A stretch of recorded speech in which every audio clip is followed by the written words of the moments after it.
이게 뒤에 보이는 이 모란 그림이 있습니다. 가장 전형적인 모란 그림이라고 할 수 있는데요. 이제 이런 형태의 모란 그림을 궁중 모란도라고 이야기합니다. 많은 모란 그림이 있지만 그 중에서 궁궐에서 도화서 하원들에 의해서 창작되어지고 그 궁궐을 장식했던 그러한 이 모란 그림이 있는데, 이 그림이 이제 양식적으로 좀 다른 그림과 좀 차별을 보이기 때문에 구분을 하기 위해서 그냥 궁중 모란도라고 하는 이제 그런 이제 말을 사용을 합니다. 다시 말하면 이 백성들의 부귀영화의 상징으로 수용을 해서 일상생활에서 굉장히 많이 사용을 했지만, 사실은 그 이전에 궁궐에서 먼저 사용했다는 얘기죠. 이 문화라고 하는 것이요, 고급 문화라는 위에서부터 이렇게 마치 폭포난 물이 떨어지듯이 고급 문화에서 이렇게 대중문화 혹은 저급 문화로 이렇게 내려가는 것이 일반적인 견해입니다. 그래서 뭐 예를 들어서 일반 백성들이 그 비싸고 그리기도 어려운, 구하기도 어려운 그런 궁중 모란 병풍 그림을 어디서 이렇게 그걸 구하고, 또 어디 누가 그런 것에 어떤 의미를 부여했겠습니까?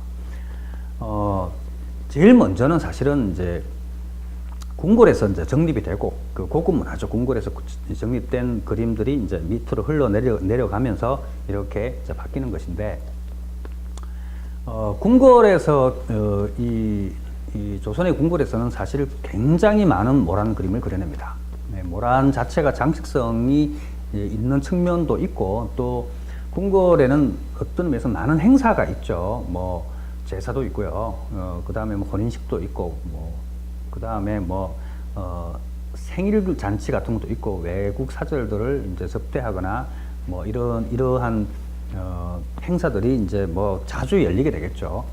근데 뭐 조그만 행사들 같은 경우는 실내에서 할 수도 있겠습니다만, 사람들이 뭐 이렇게 뭐 몇백 명씩 모이는 큰 행사 같은 경우는 대부분 야외에서 하게 되는데, 야외에서 뭐 의자도 놓고 뭐 탁자도 놓고 하려면 뭐 왕이 앉는 자리, 왕비가 앉는 자리, 그 다음에 뭐 장인이 앉는 자리, 대원군이 앉는 자리, 뭐 왕자가 앉는 이 숱한 자리들이 만들어지고, 바로 그러한 자리에 천막을 치고 이렇게 뭐 식탁 같은 것도 갖다 놨겠지만 그것만 있을 수는 없죠. 그 자리를 장식하는 바로 이 뒤편에다가 이렇게 장식하는 병풍을 이렇게 놨습니다.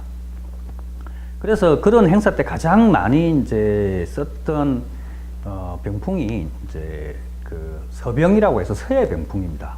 그래서 이제 뭐 그 좋은 글씨체로 좋은 내용을 담은 이러한 이 글로 이렇게 그거를 이제 장황을 해서, 지금은 표구죠. 표구를 해서 이제 병풍으로 만들어서 이렇게 사용을 했는데, 그 다음으로 많이 사용되었던 것이 바로 이제 모란 병풍이죠.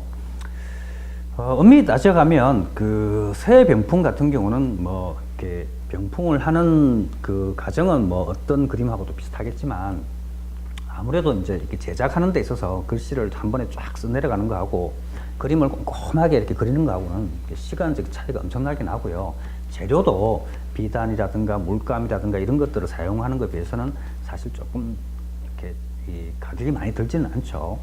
근데 거기에 비해서 궁중모란도가 뭐 십장생도라든가 오봉도라든가 이런 커다란 그런 그림에 비하면 조금 단조로운 측면이 있긴 합니다만, 그래도 거기에 많은 물감과 이제 좋은 화지들이 필요했기 때문에, 또 전문 학원들의 많은 그 노력들이 필요했기 때문에 상당히 많은 비용이 이제 들어갔다 이런 얘기죠.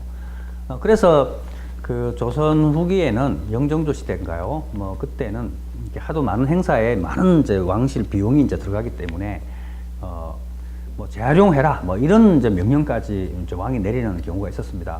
그러니까 병풍도 이제 행사가 끝나면 이렇게 창고에 넣어놨다가 이렇게 하다 보면 아무래도 이제 뭐 좀이 쓸거나 혹은 뭐 지가 와서 파먹거나 혹은 빗물을 맞거나 이동하는 과정에서 찢어지거나 혹은 세월이 오래 지나서 빛이 바라거나 이런 문제들이 발생을 하게 되죠. 그럴 때마다 이 궁중모란 병풍을 다시 제작을 해야 되는, 또 다시 제작을 하면 그만큼 예산이 들어가는 이런 문제가 나왔기 때문에 뭐 재활용을 해서 비용을 절감하는 뭐 이런 문제까지 있었다고 하죠.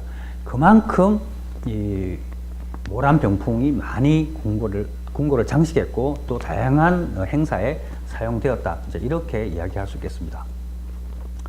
그러면 그 궁궐에서 수용했던 모란의 상징은 무엇이었을까? 그 선비들이 이제 뭐 군자의 상징으로 이제 생각을 해서 인격의 완성체죠. 인격의 완성체로 생각해서 수묵으로 그렸는데, 뭐 수묵으로 그린 게 아닙니다. 그 모든 좋은 물감과 그 좋은 화지에다가 좋은 물감을 써서 굉장히 화려하게 그리고 아주 멋있게 이제 그려냈기 때문에 그것이 군자의 상징으로 보기는 상당히 어렵죠. 그러면 백성들이 생각했던 부귀영화냐? 바로 이 문제를 조금 더 이제 세밀하게 좀 살펴볼 필요가 있습니다. 두 가지 측면입니다.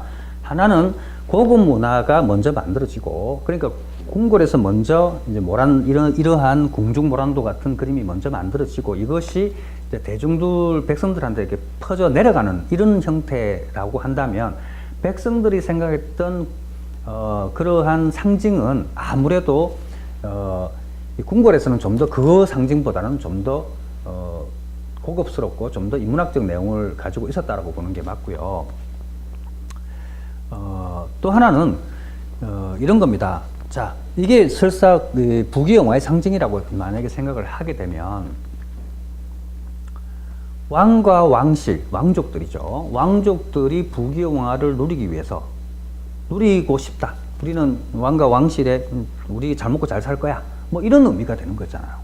이렇게 되면 최고의 지배계층에 있는 사람들이 자기의 그 안녕과 영달을 위해서 혹은 풍요를 위해서 그런 그림을 갖다 걸어놓고 그런 내용을 담긴 부귀영화의 내용을 담긴 그림을 갖다 걸어놓고 거기 앞에 앉아서 살았다고 하면 그 밑에 있는 신하들 혹은 이제 군림의 선비들도 그걸 그대로 따라하게 됩니다. 따라하게 되죠. 그리고 그것이 밑으로 또 내려가면 또 그렇게 되겠죠. 그런데 왕이 그렇게 하게 되면 당연히 밑으로 이렇게 흘러내릴 수밖에 없잖아요. 왕이 자기를 위해 살아가는데 신하들이 왕을 위해 살겠습니까? 백성을 위해 살겠냐고요.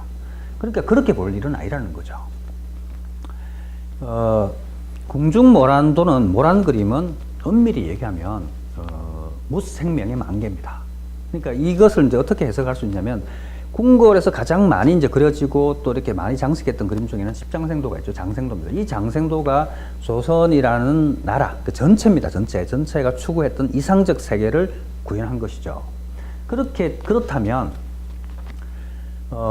결국은 그 이상세계의 가치를 구현하는 건데, 그러면 모란 그림도 마찬가지로 그 생명의 어떤 활짝 핀 상태, 그러니까 꽃이 활짝 피듯이 굉장히 어떤 만개 절정기, 그러니까 그 절정기 꽃이 피어 있는 자체가 이제 최고점 절정기라고 한다면 그것이 이상세계 절정기하고도 사실 인문학적으로 연결되는 부분이죠.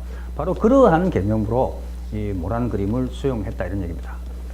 그래서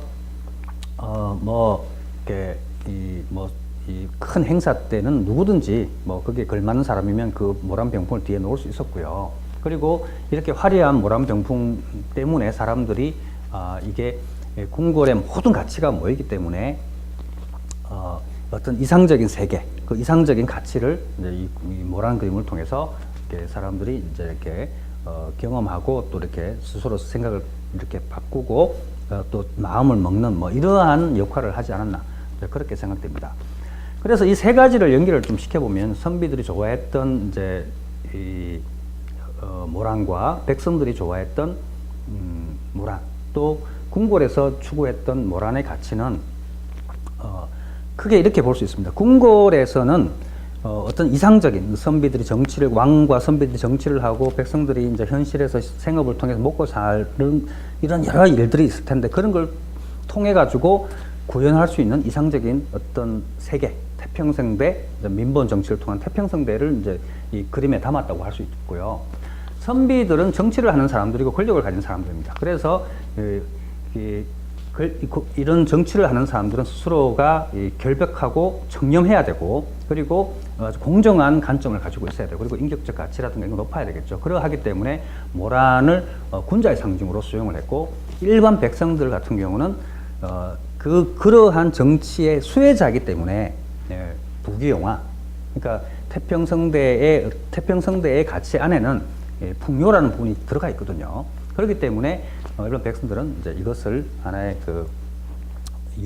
풍요의 상징 혹은 부귀영화의 상징으로 수용을 이렇게 했다고 할 수 있죠. 이 세 박자가, 이 세 개가 잘 맞았기 때문에 조선이란 나라가 520년간을 우여곡절이 있었지만 520년간을 이렇게 유지할 수 있는 원동력이 되지 않았을까, 그렇게 생각합니다.